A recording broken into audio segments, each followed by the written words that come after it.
Somewhere in your refrigerator right now, there's a package of bacon. And unless you've read every line on the back panel under a magnifying glass, you don't actually know what's in it.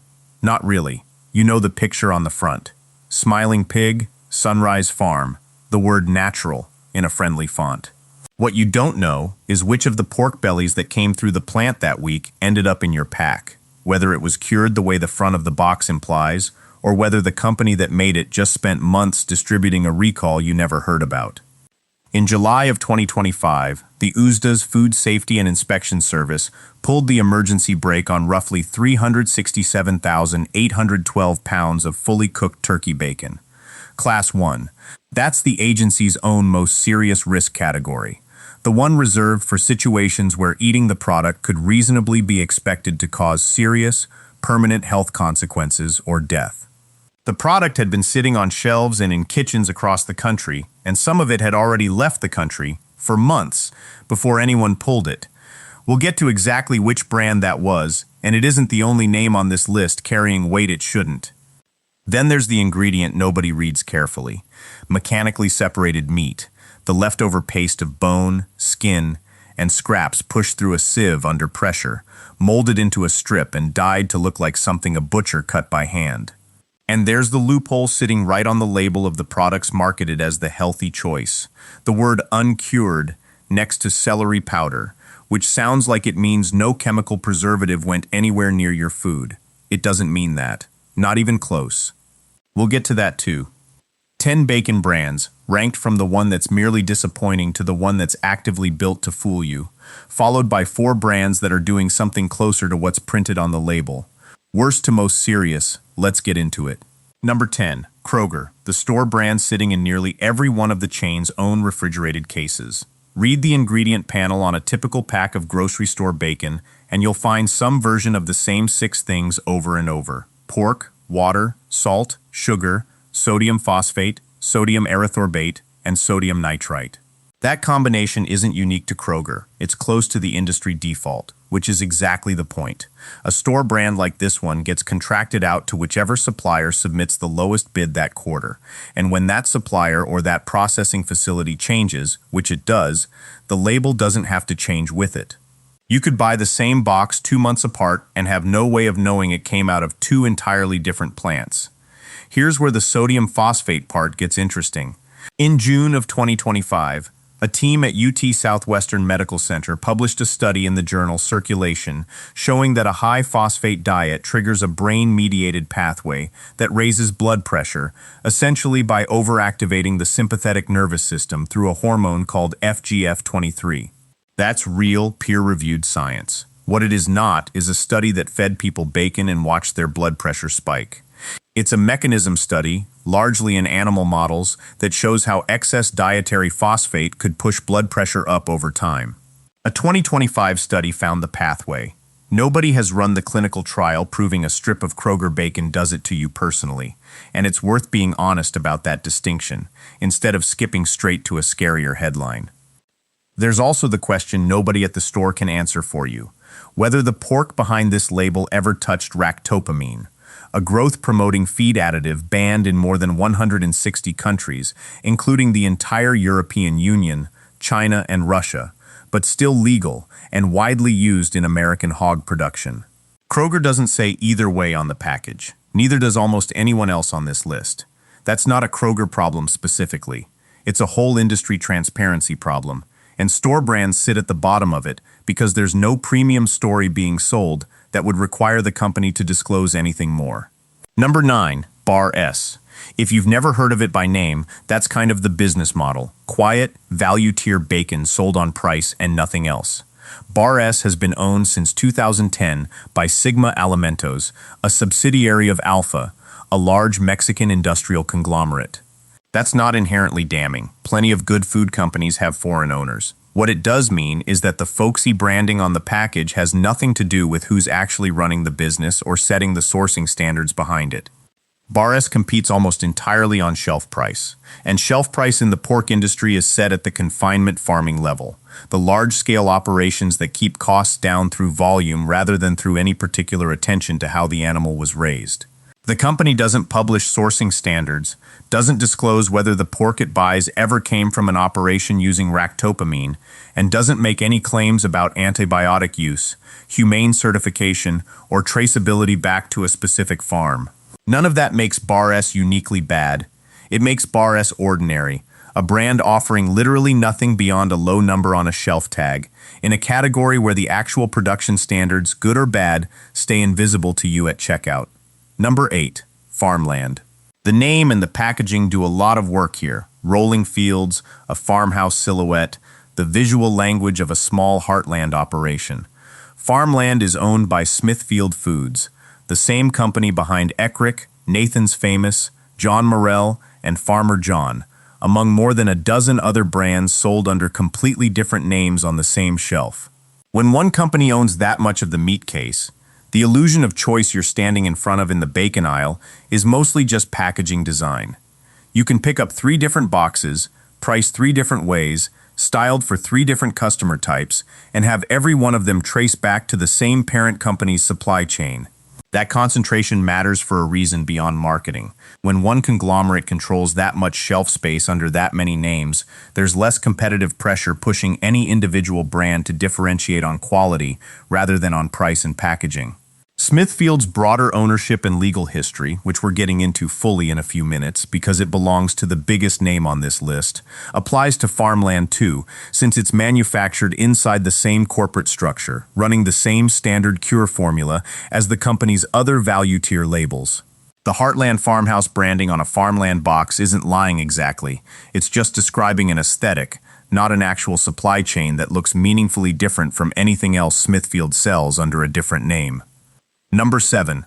Armour, another name in the Smithfield family, and inside that family, Armour sits at the budget tier, positioned as the everyday, no-frills option next to Farmland's Heartland styling and the Smithfield branded product's own placement. This is worth pausing on, because it's the clearest example on this entire list of how one company uses multiple names to occupy multiple price points on the same shelf, without you ever putting it together. Smithfield's own company materials confirm this directly. Armour, Farmland, Eckrick, Nathan's Famous, Farmer John, John Morrell, Cooks, and Gwaltney are all one portfolio, managed by one company, competing for space against each other in the same meat case as if they were independent brands fighting for your dollar. To be clear about what we're not saying here, there's a widely circulated claim online tying a large 2022 metal contamination recall to the Armour name specifically. That claim doesn't hold up. The actual 2022 recall, involving roughly 185,610 pounds of ready-to-eat bacon topping, was issued under the Golden Crisp Patrick Cudahy Smithfield and Members Mark labels, not Armour, and repeating that misattribution would be exactly the kind of unverified accusation this video is trying to avoid making. Armour's real issue isn't a contamination event, it's structural. A budget label built to exist purely so the parent company can compete against its own better-known name, using the identical industrial pork supply chain at a lower price point with a lower margin for anything to go right. Number 6. Great Value, Walmart's house brand, and by sales volume, one of the biggest bacon labels in the country simply because it's stocked in more stores than almost anything else here. It runs the same standard industrial cure as most of what's already been named: pork, water, salt, sugar, a phosphate, an erythorbate, and sodium nitrite. Nothing about the ingredient panel sets it apart from any other bottom-shelf bacon. What's worth understanding, at the category level, is what sodium nitrite actually does, and why health researchers keep flagging it. It's added for color, for flavor, and critically, to prevent the growth of Clostridium botulinum, the bacteria behind botulism. That's a genuine food safety function. The trade-off is that under certain cooking conditions, particularly high-heat frying, nitrites can convert into compounds called nitrosamines, which is part of why the World Health Organization classifies processed meat as a Group 1 carcinogen, the same category as tobacco smoke in terms of the strength of the evidence, not the same category in terms of the size of the risk. That classification applies to the entire category of processed meat, Great Value included, not to this brand specifically. There's no independently verified test naming Great Value's bacon by itself as worse on this front than any comparable bottom-shelf product. What is true is that a house brand competing purely on the lowest possible shelf price has very little financial incentive to source pork any differently, or to reformulate a cure recipe that already works fine for margin, even if a better one exists. If this is changing how you read a bacon ingredient panel before you even get to the checkout line, a quick like helps more people see it before they grab whatever's cheapest without a second look. Back to the list, because the next 4 names get more serious, not less, the closer we get to number 1. Number 5. Wright Brand, owned by Tyson Foods since 2001, and marketed as the hand-trimmed, naturally hickory-smoked option, priced well above the store brands sitting next to it. The premium language is doing real work on that package. Hand-trimmed and naturally smoked both suggest an artisanal process, something closer to a butcher shop than a factory line. Here's the useful context. Underneath the premium branding, Wright Brand still runs on the same basic cure chemistry as everything else on this list. Pork, water, salt, sugar, phosphates, and sodium nitrite doing the preserving and coloring. The label also leans on no hormones added, which sounds like a meaningful differentiator until you know that hormone use in pork production has been off the table industry-wide for decades. The FDA has never approved a hormone for use in raising hogs. Every single brand on this entire list, good or bad, safe pick or skip, is already hormone-free by law before a single one of them prints it on a box. Putting that phrase on premium packaging isn't false. It's just true of literally everything on the shelf, dressed up to look like an achievement unique to this one brand. That's the pattern worth watching for across this whole category. Premium pricing frequently buys you better marketing copy and nicer typography, not a meaningfully different product underneath it. Number 4. Hormel Black Label, the brand most people picture when they picture bacon at all. Marketed with the kind of confidence that assumes you've already decided to trust it. It positions itself as premium, thick cut, the good stuff, priced accordingly.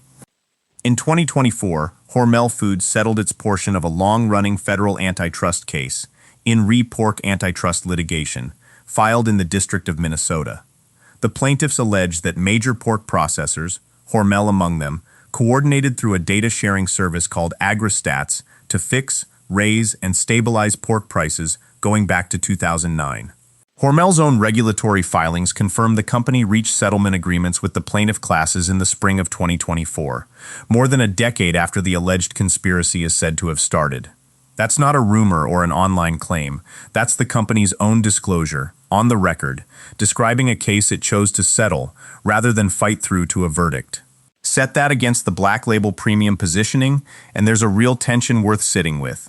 A company charging a top-shelf price for its bacon, while simultaneously settling accusations that it helped coordinate pricing across the pork industry, isn't the kind of thing a smiling label puts front and center, but it's exactly the kind of thing worth knowing before you pay the premium price the label is asking for.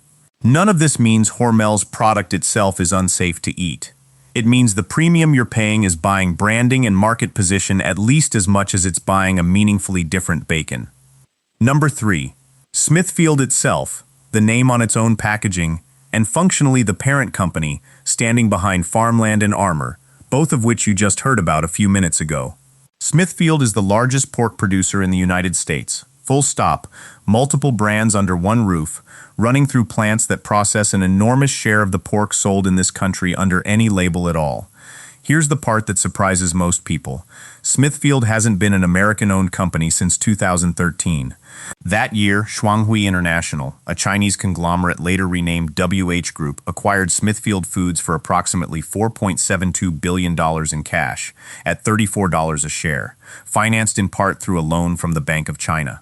At the time, it was the single largest Chinese acquisition of an American company in history, and it drew congressional hearings specifically because of who was buying one of the country's largest food producers and why.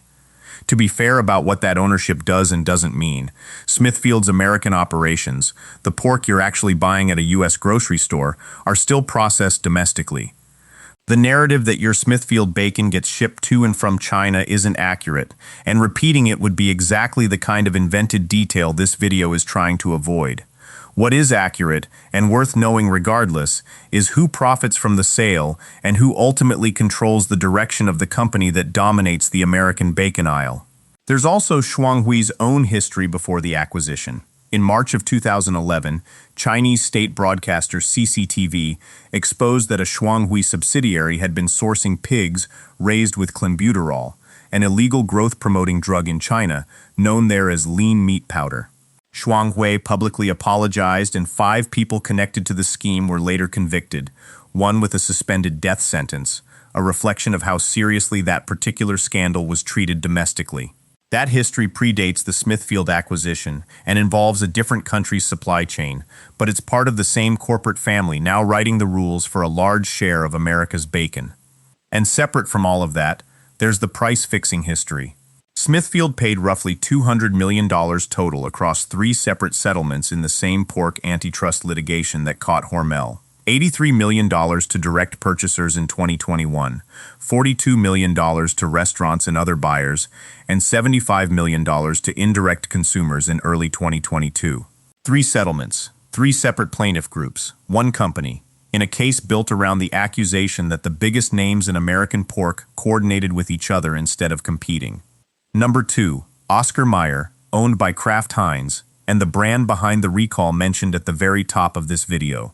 On July 2, 2025, the USDA's Food Safety and Inspection Service announced the recall of approximately 367,812 pounds of fully cooked turkey bacon produced at a Kraft Heinz facility in Newberry, South Carolina, between April 24th and June 11th of that year.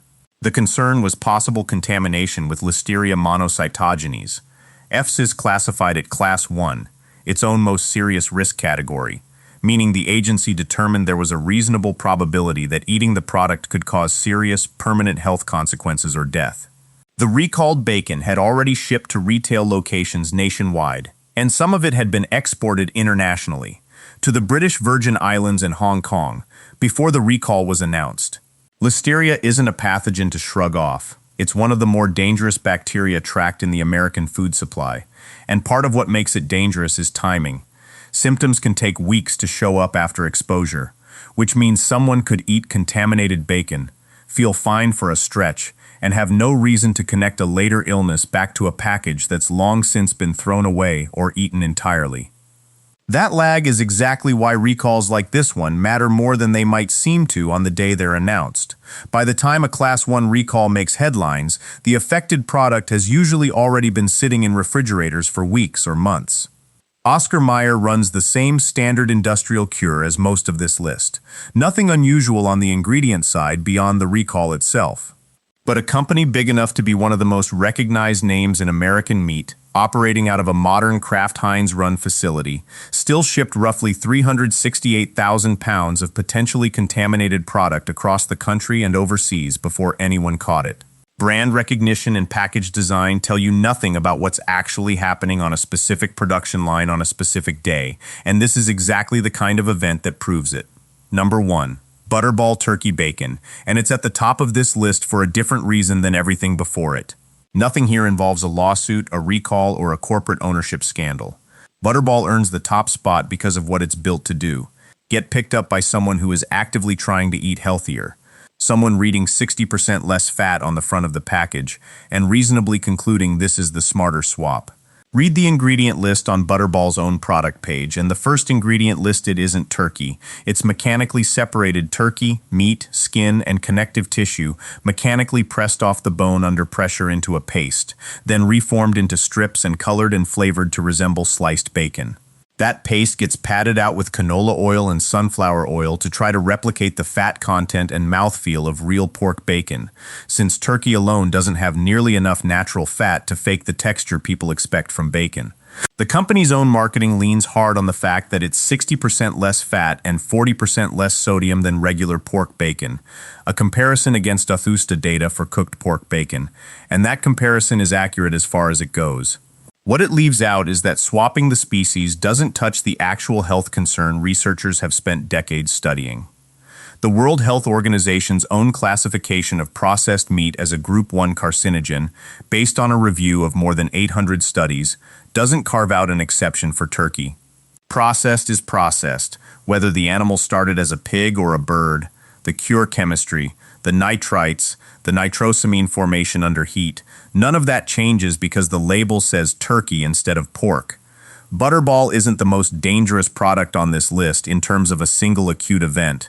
Nobody got a recall notice over this one. It's the most serious because it's specifically engineered and marketed to be trusted by the exact person trying hardest to make a better choice at the store.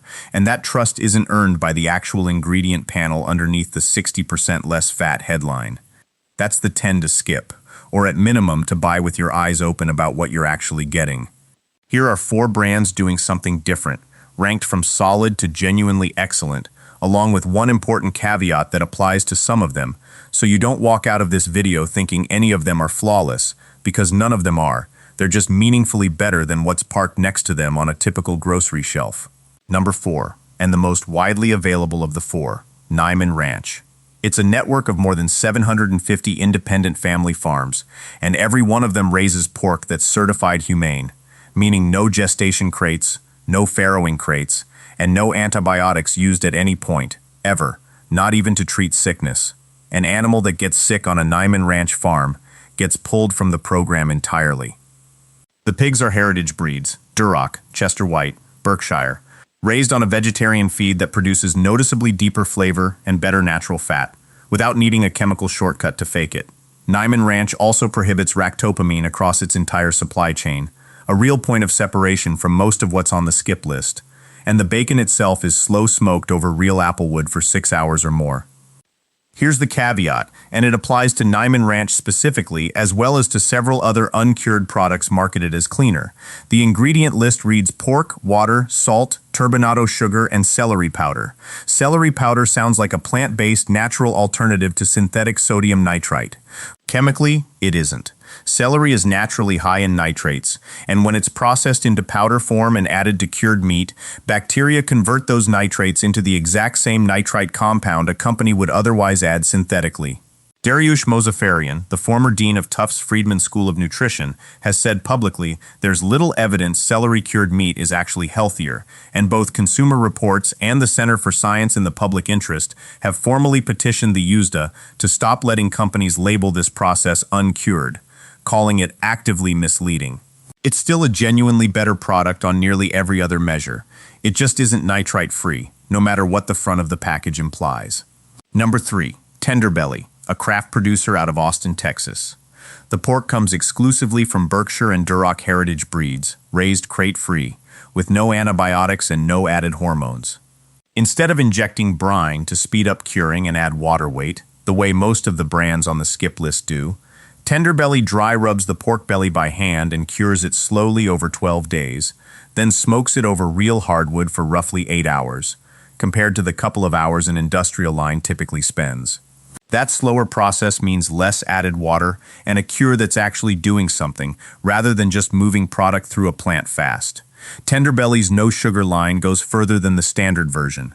Pork belly, spices, salt, juniper berry powder, juniper berry oil, cultured celery powder, water, and cherry powder, no added sugar, no phosphates, no sodium erythorbate.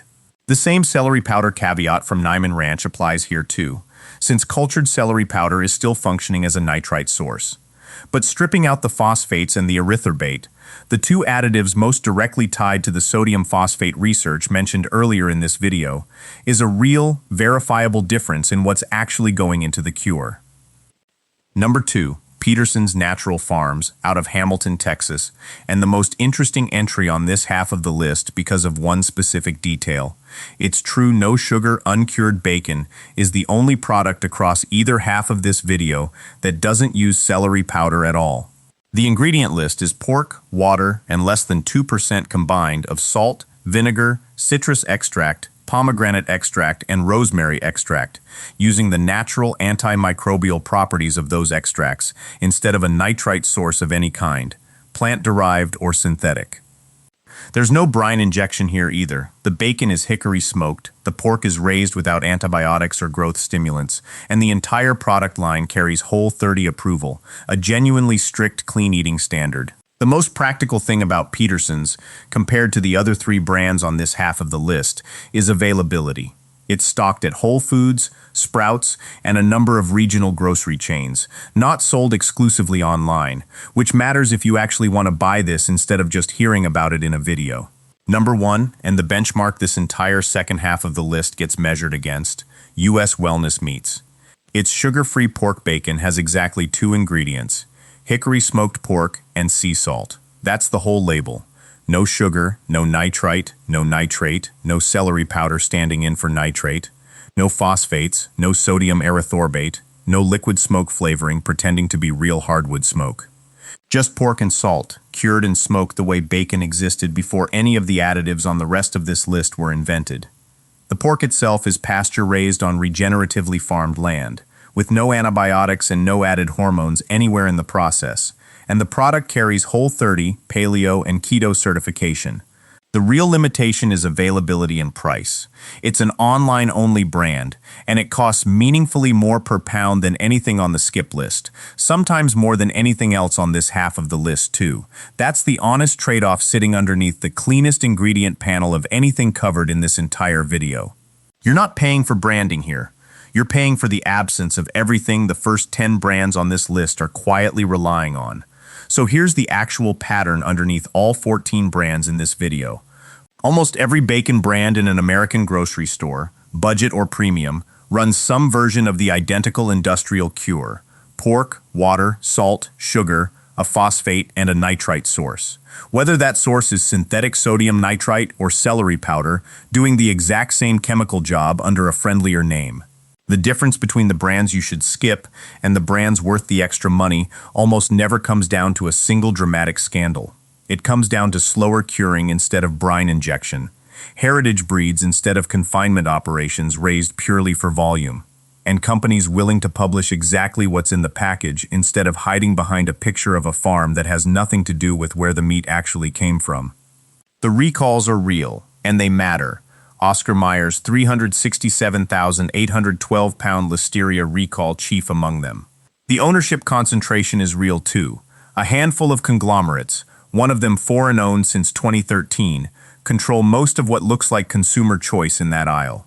But the bigger, quieter story is the one playing out on every single ingredient panel, whether or not a lawsuit or a recall ever happens to that specific box. Read the label past the front of the package. Check who actually owns the brand, not just whose name is printed on it. And when a package says uncured or no nitrates added, know that it almost certainly still contains nitrites, just from a plant instead of a lab, doing the identical job.